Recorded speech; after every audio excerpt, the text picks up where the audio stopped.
Hello నేను miss చేస్తున్నాం. Corona మళ్ళీ వస్తుంది, కేసుల సంఖ్య పెరుగుతోంది.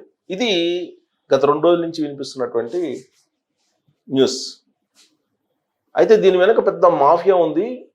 మెడికల్ మాఫియా చేస్తున్నటువంటి ప్రచారం అప్పుడప్పుడు సంవత్సరానికి ఓసారో 2 సార్లు ఇలాంటి న్యూస్ని ప్రొజెక్ట్ చేయటం, దాన్ని ఎలివేట్ చేయటం, వాళ్ళు ఇంజక్షన్లు అమ్ముకోవటం. ఇది దందా, మెడికల్ దందా. ఈ మెడికల్ దందాలో ప్రజల్ని బలి చేస్తూ ఉన్నారు. మనం కరోనా సమయంలో చూసాం. ఫస్ట్ కోవిడ్ వచ్చినప్పుడు ఫస్ట్ వేవ్లో అసలు ఎంత భయపించారని అంటే ఇంట్లో నుంచి బయటికి రావడానికి కూడా, సంచరించడానికి కూడా భయపడిపోయారు. ఇక హాస్పిటల్ డబ్బులు పోసుకున్నాయి. అసలు విచిత్రమైన పరిణామం ఏంటంటే 1,20,00,000 నుంచి 1,50,00,000, 1,70,00,000 దాకా బిల్లు వేసినటువంటి హాస్పిటల్స్ కూడా ఉన్నాయి హైదరాబాద్లో. ఆ సందర్భంగా అప్పుడున్నటువంటి ప్రభుత్వం ఏ విధంగా వ్యవహరించిందో మనందరం చూసాం. కరోనా అంటేనే కనీసం 5 లక్షల నుంచి 25 లక్షల యావరేజ్. కొంతమందికి బాగా డబ్బు ఉన్నటువంటి వాళ్ళకైతే 1 కోటి మినిమం అలా వసూలు చేశారు. ఇక కరోనా వేవ్ పోయిన తర్వాత, లాక్డౌన్ ఎత్తేసిన తర్వాత క్రమంగా హాస్పిటల్స్ యొక్క ఆదాయం పెరిగింది.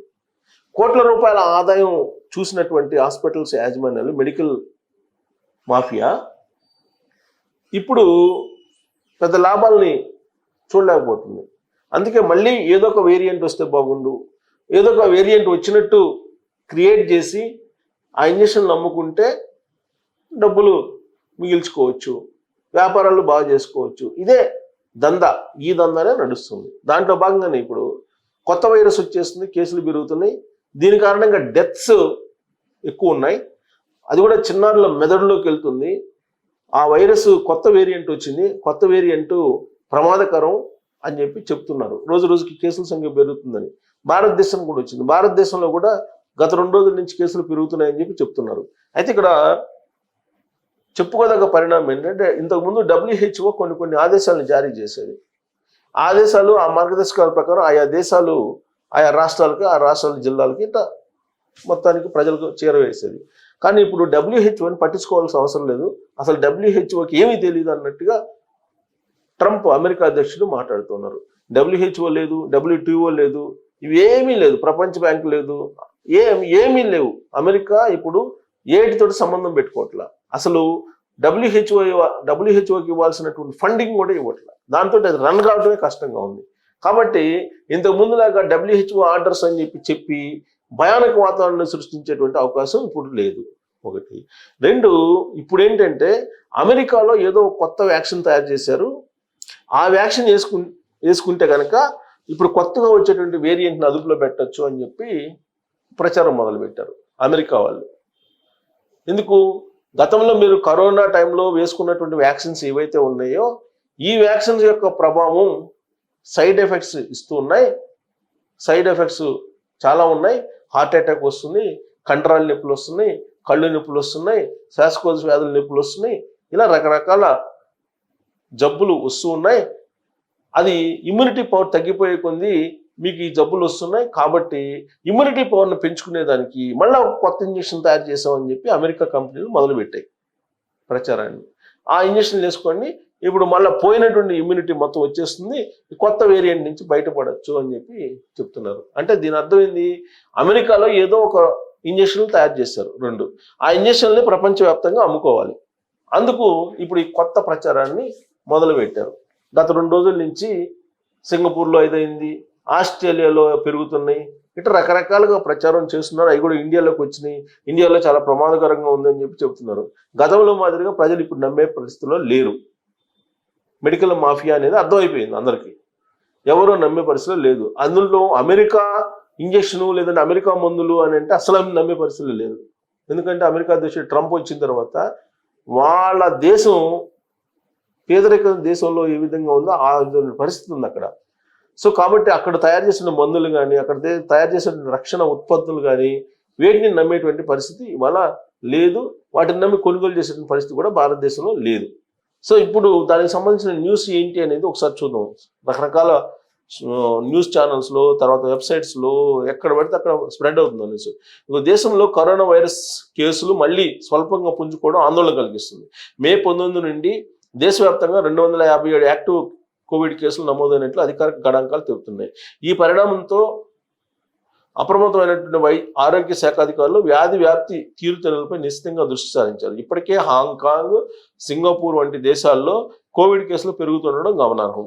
ప్రస్తుతం మన దేశంలో కేరళ, మహారాష్ట్ర, తమిళనాడు రాష్ట్రాల్లో కోవిడ్ కేసులు ఎక్కువగా వెలుగు చూస్తున్నాయి.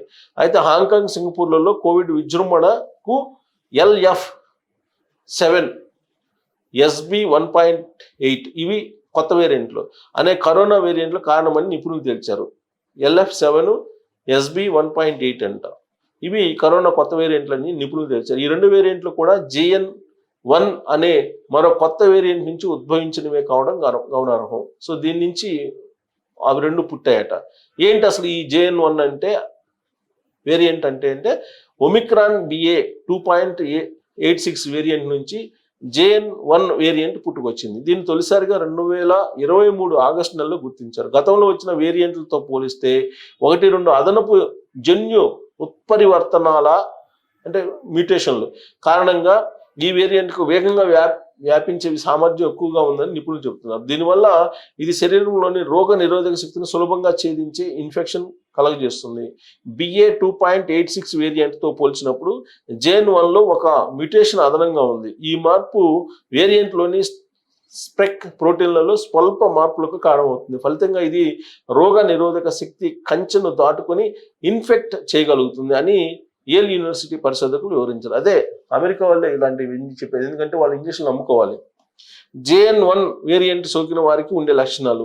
JN1 వేరియంట్ సోకిన వారిలో సాధారణంగా పొడి దగ్గు, రుచి కోల్పోవడం, తలనొప్పి, ముక్కు దిబ్బడ, తీవ్రమైన అలసట, జ్వరం వంటి లక్షణాలు కనిపిస్తాయి. అంతేకాకుండా ఈ వేరియంట్ బారిన పడిన కొందరిలో డయేరియా కూడా ఎక్కువగా కనిపిస్తుందని వైద్య నిపుణులు పేర్కొంటారు. అయితే ప్రస్తుతం భారత్లో పరిస్థితి నిలకడగానే ఉందని అధికారులు స్పష్టం చేస్తున్నారు. Director general of health services నేతృత్వంలో కోవిడ్ పరిస్థితిని సమీక్షించేందుకు ఉన్నత స్థాయి అత్యవసర సమావేశం జరిగింది. ఈ సమావేశంలో వెల్లడైన వివరాల ప్రకారం నమోదవుతున్నటువంటి కేసుల్లో వ్యాధి లక్షణాలు చాలా వరకు ఒక మోస్తరుగా ఉన్నాయి. బాధితులు ఆసుపత్రిలో చేరాల్సినంత తీవ్రత లేదని విశ్వసనీయ వర్గాలు తెలియజేశాయి. అయినప్పటికీ ప్రజలు అప్రమత్తంగా ఉండాలని, కోవిడ్ నిబంధనలు పాటించాలని అధికారులు తెలియజేశారు. సో ఇది అంటే ఏం లేదు, వెరీ సింపుల్. ఇంజక్షన్లు తయారు చేసే కంపెనీలు ఏవైతే ఉంటాయో ఈ కంపెనీలు వాళ్ళ ఇంజక్షన్లు అమ్ముడుపోనప్పుడల్లా ఏదో ఒక వైరస్ చైనా నుంచి వస్తుందని చెప్తారు. ఆ చైనా నుంచి వచ్చేటువంటి వైరస్ ఇది కొత్త వేరియంట్. ఈ కొత్త వేరియంట్ రకరకాలుగా పనిచేస్తుంది, ఇమ్యునేషన్ దెబ్బతీస్తుంది, ఇవన్నీ చెప్తూ ఉంటుంది. జనరల్గా సీజనల్గా వచ్చేటువంటి వ్యాధులు కూడా హెడేక్ వస్తుంది, జ్వరం వస్తుంది, తర్వాత ముక్కు దిబ్బడు వస్తుంది, జలుబు వస్తుంది, తర్వాత గొంతు నొప్పి వస్తుంది. ఇవన్నీ సాధారణంగా వచ్చేవి, ప్రతి సంవత్సరం సీజన్ మారినప్పుడల్లా వచ్చేవి. దాన్నే రకరకాలుగా ప్రచారం చేసేసి దాన్నే కరోనా కింద మార్చేసి వాళ్ళ ఇంజక్షన్లని అమ్ముకోవడానికి ప్రభుత్వాన్ని అప్రోచ్ అవుతారు. ప్రభుత్వం ఒక ఇండెంట్ ఇస్తుంది అనమాట, పెద్ద ఎత్తున బల్క్గా ఆర్డర్ ఇస్తుంది, తీసుకొచ్చి డంప్ చేస్తారు. ఇక్కడ డంప్ చేసి వాడినట్టు రికార్డులో రాస్తారు. ఇదంతా కూడా ఒక పెద్ద మాఫియా, ప్రజల సొమ్ముని ఈ రూపంలో కొల్లగొట్టేందుకు చేస్తున్నటువంటి ప్రయత్నం.